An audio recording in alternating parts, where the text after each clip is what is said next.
Tila na biktima ng mistaken identity ang mga nag-uugnay kay NBI Director Melvin Matibag bilang may-ari ng 72 million peso mansion sa California.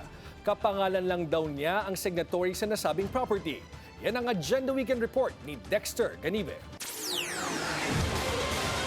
Mariing pinabulaanan ni NBI Director Attorney Melvin Matibag ang pagdawit sa kanya sa isang real property sa Stevenson Ranch sa LA County, California.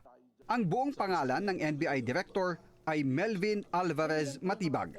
Pero ang higit 70 million pesos na mansyon sa Stevenson Ranch ay nakapangalan sa isang Melvin Bihosano Matibag na siyang nakabili nito noong 2006.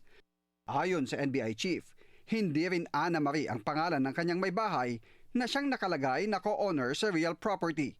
Ang full name ng Laguna 1st District Representative, Maria Rene Ann Lourdes Matibag.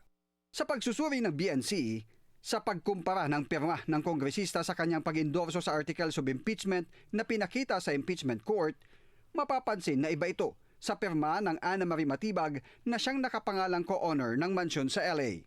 Lumutang ang issue matapos tumistigo ni NBI Director Matibag sa impeachment court para sa impeachment article 4 o ang umano'y pagbabanta ni VP Sara sa buhay ng first couple at nooy House Speaker Martin Romualdez.